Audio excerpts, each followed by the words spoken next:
I'm Miss Valenti. This is Miss Ryan. And we're here on behalf of the History Department to roll out some programming for the 2016 election. Before we get started with our presentation today, I want to let you know about two events on Friday, 8 o'clock in the dorms. There is a Democratic debate. Faculty in the dorms will be playing that, and then a week from today on Tuesday, 8 o'clock in Bingham, the History Department is sponsoring a viewing of the Republican primary debate. If you want to go, you just have to sign out from the dorm, come at 8 o'clock. So, before we hand the mic over to Ms. Ryan, I wanted to see, show of hands, who here knows what stage we are at in the election process? See,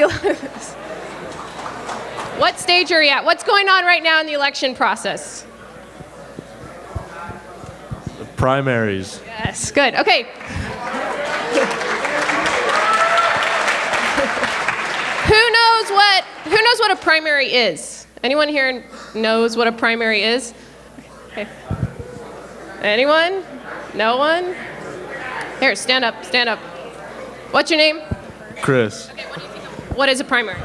It's when they pick who's going to run on each ticket. This is when they narrow down the field, and Ms. Ryan's going to go into more detail about that. Okay, let's make this a little harder. Who here can name all 15 Republican candidates?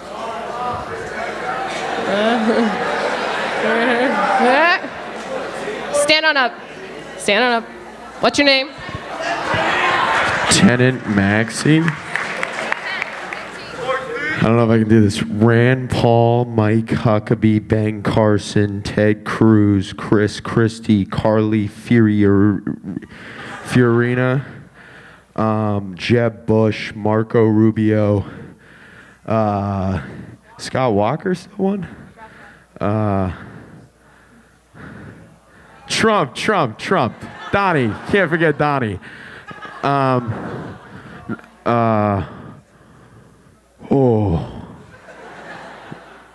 No, I can't do it. I don't know what they are. I said Ben Carson. Oh, Scott, I don't know his name. I don't know Kasich, I'm sorry. Nope. Said Huckabee. Said Jeb. Did not say Jendal. Don't know who that is. Nope. Happy, I know Happy Gilmore. Let's give it up for Tenet.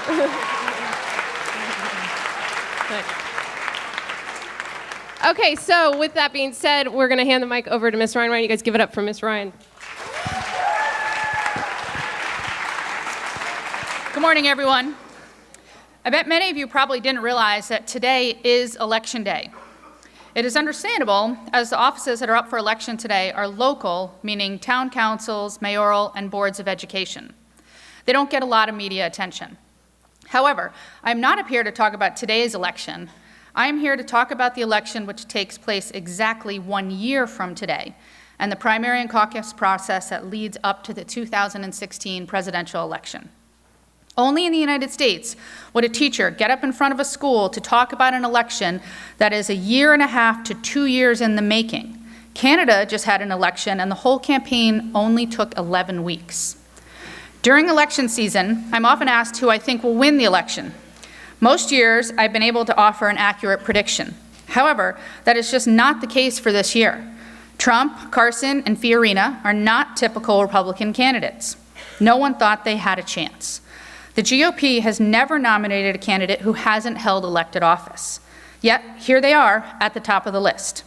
Jeb Bush should be leading, given his name recognition, the amount of money that he has raised, the fact that he was a governor of Florida, and he has been endorsed by many different groups. However, many are saying he should or will drop out, given how poorly he's performed in debates. Bernie Sanders has become a lot more popular than anyone would have predicted, given that he acknowledges that he is a democratic socialist. This is no ordinary election year. Despite the crazy poll numbers, and the latest has Carson in the lead with 29%, Trump with 23%, Rubio 11%, Cruz 10%, Bush 8%, and Fiorina has dropped down to 3%. Hillary has 48% and Bernie Sanders 33%. This will all get sorted out once the caucus and primary season begins in February 2016. What we wanted to do this morning is give you a little brief overview of how the primary and nominating process goes and tell you a little bit about the major candidates. With 15 Republicans and 3 Democrats running for the party's nomination, the question is, how will they pick just one to run for the presidency? The nominee is chosen in a series of statewide primaries and caucuses in which delegates are selected for a convention in the summer. So, what is a primary and a caucus? A primary is an election run by the state in which all the candidates from one party appear on a ballot. You vote for whomever you want your party's nominee to be. What is a caucus? A caucus is a meeting run by the party in which the members come to a consensus about who they want their nominee to be. On the day of a caucus, party members will go to a designated meeting hall and everyone will mill around trying to decide who to vote for or convince the undecideds to vote for the candidate that they support. At the end of the meeting, they count up the support for all the candidates, and whoever has the most support wins the caucus. I like this picture because they're collecting pieces of paper in a little basket, and that's how it's actually done at these meetings. There's not very many states that hold caucuses, but there are a number that are still left. Okay, what happens when a candidate wins a caucus or a primary? So this is where it gets a little complicated or confusing. I'm not going to go into too many details. Candidates win delegates who will then go on to the party's conventions in July of 2016. The number of delegates won in each primary or caucus is based on the proportion of votes the candidate gets in each primary or caucus. So let's just say in New Hampshire that Hillary Clinton wins 45% of the vote and Sanders gets 35%, and Martin O'Malley gets 20%. Then Clinton gets 45% of New Hampshire's delegates, Sanders gets 35%, and O'Malley gets 20%. The Republicans are also using a proportional system for the early races, but the later races will be a winner-take-all system. So whoever wins the primary or caucus in those states will win all of the delegates for that state. The delegates are the ones who actually nominate the candidate to run for the office of the presidency at the convention in July. So basically, whichever Democratic and Republican candidate wins the most delegates wins his or her party's nomination. When do the primaries and caucuses take place, and why are they in Iowa and New Hampshire first? The Iowa caucus is on February 1st, and the New Hampshire primary is on February 9th. There is no good reason why they are first other than it is tradition. In 1968, Iowa moved its caucus up to February because hotel rooms were sold out in June when they wanted to have it. They quickly realized how good it is to be first, and now they won't budge on being first. Candidates flock to New Hampshire and Iowa to campaign. They spend lots of time and money in these states getting to know the voters. Some candidates set up campaign headquarters 4 years ahead of the primary or caucus. South Carolina and Nevada have also become important states because they too will hold primaries in February. What is the time frame for all the primaries and caucuses? Primaries and caucuses will take place from February to June of 2016. However, in all likelihood, we will know who the nominee will be in March or April. But then again, maybe we won't. This isn't a typical election year. My students are going to give you a quick overview of some of the top candidates.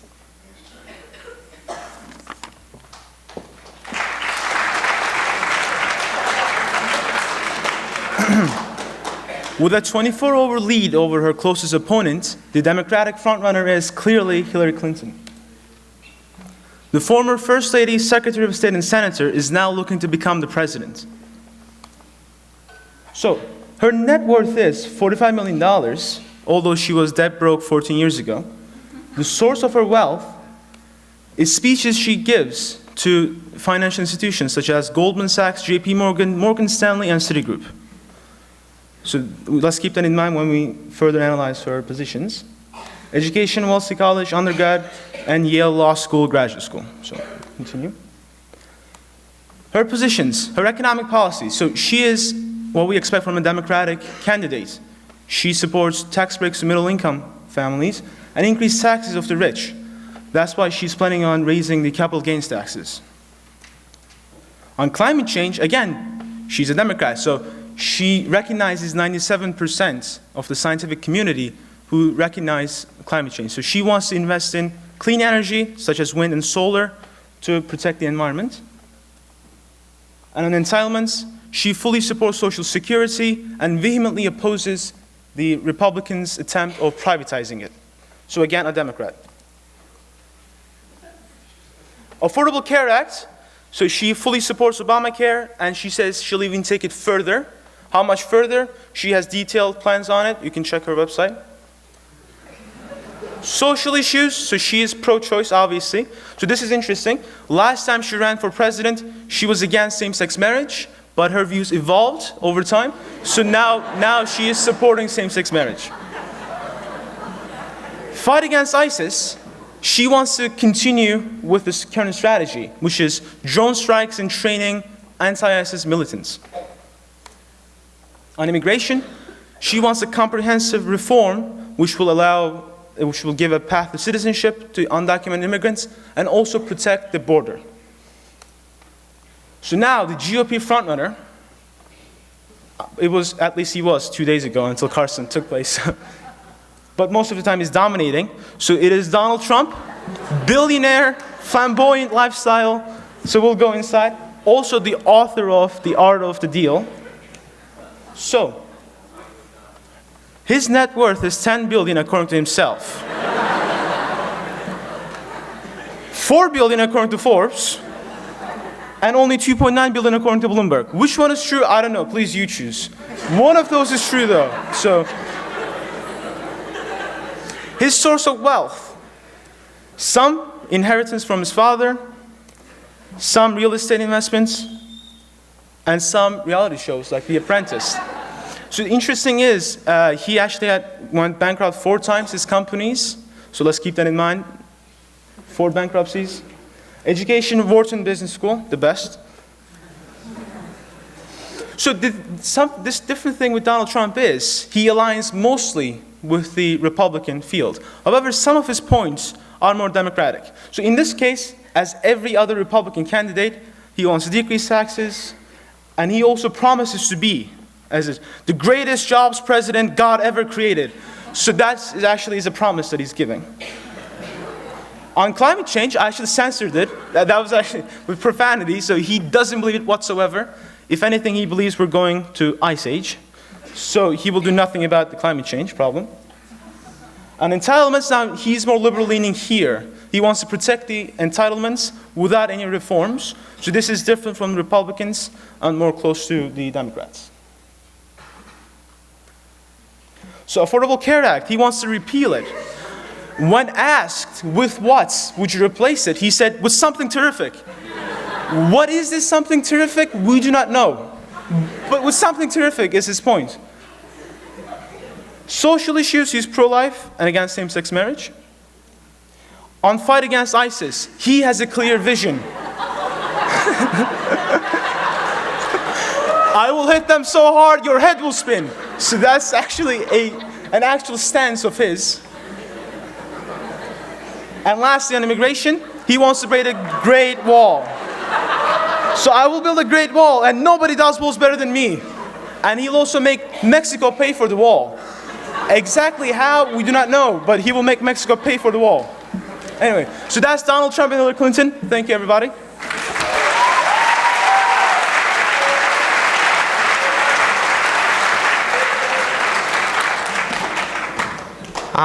So Carly Fiorina is running in the 2016 presidential election as a Republican.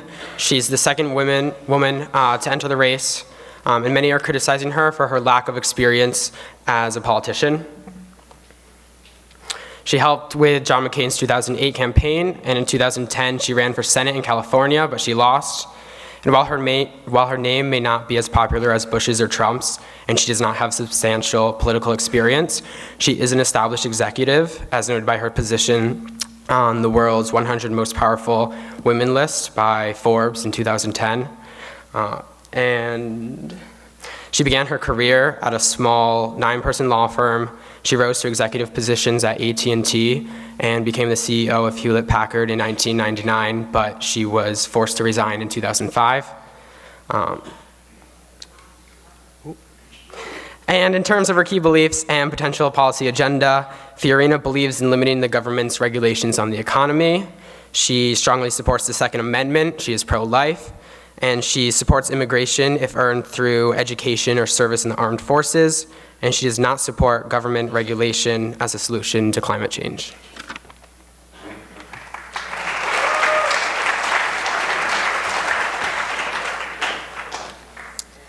Marco Rubio is a 44-year-old graduate from the University of Miami School of Law who is the junior senator of Florida, and he announced his candidacy for the Republican nomination in April of this year.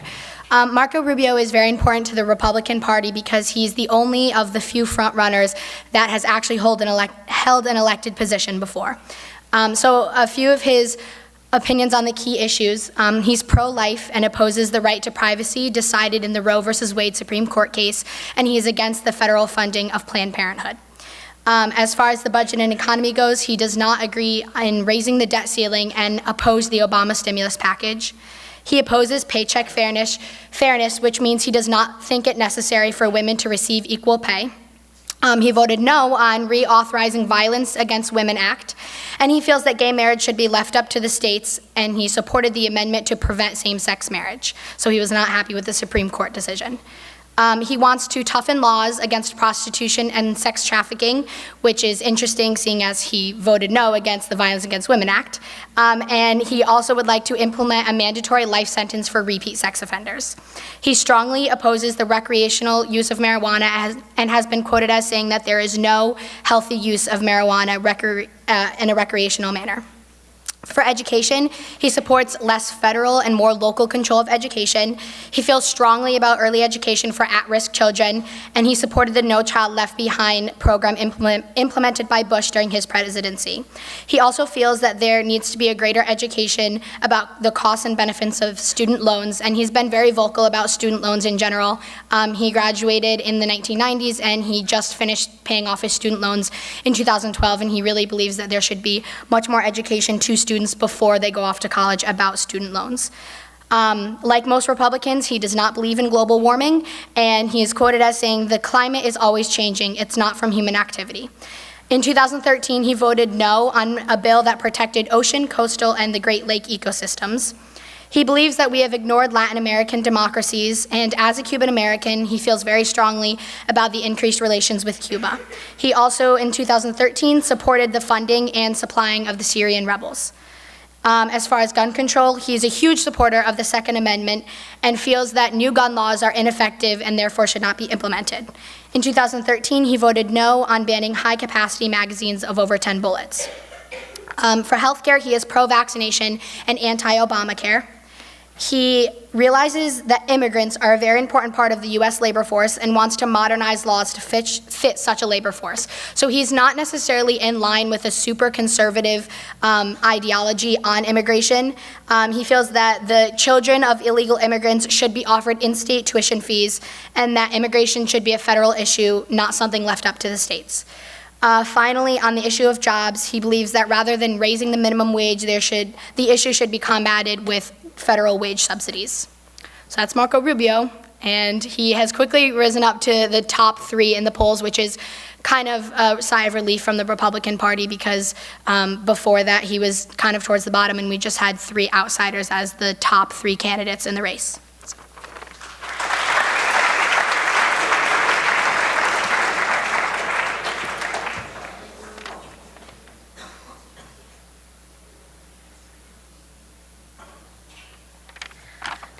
So, Bernie Sanders, he ranks the second among the Democrat candidates. His political outsider gains him a big momentum, and he's very outspoken. So one of his biggest issue is that he campaigned for balance in income and wealthy inequality. He promotes to taxing the wealthy, increasing minimum wage, expanding employment and social security, and promote health care. And he also supports cutting student loan. He promotes a fairer immigration policy, rights and equality for women and LGBT minorities. He also wants to reform Wall Street. Bernie Sanders said, It is time to break up the largest financial institutions in the country. If a bank is too big to fail, it is too big to exist. He also supports gun control. Although he thinks gun control is largely a state issue, he voted in favor of requiring background checks. And he supported passing a federal ban on assault weapons and closing loopholes, which allows private sellers to sell individuals without background check. Regarding foreign policy, he wants to support diplomacy instead of war. He wants to expand U.S. global influence by promoting fair trade, addressing global climate change, providing humanitarian relief and economic assistance, defending the rule of law, and promoting human rights. And he supports the Iran deal and a joint comprehensive plan of action, which is the agreement that the United States negotiate with China, France, Germany, Russia, and the United Kingdom. And he also wants to get big money out of politics. So in terms of, all right, there's no picture, but we all know Jeb Bush is the brother of George Bush. So, yeah. So in terms of money contribution, each candidate gets during their campaign, Jeb Bush is winning the money race. So on employment, Jeb Bush thinks that job increase is based on economic growth, which can be done with a tax system overhaul, and we can understand his meaning by overhaul as a Republican. And on healthcare, he wants to replace it with market-oriented alternative. A common ground Jeb Bush had with Sanders is that he wants to lower tuition costs. And regarding immigration, he wants to create a legal status, not a path to citizenship for undocumented residents. He wants to limit family-related legal immigration. He also supported LGBT law after it passes by the Supreme Court. And on gun control, he said 99.999% of people should be able to keep their weapons. And regarding foreign policy, he wants to cancel any nuclear deal President Obama reaches with Iran and strengthen ties with Israel. And regarding to Russia, he considers put U.S. troops in the region and hold more robust military exercise. Thanks.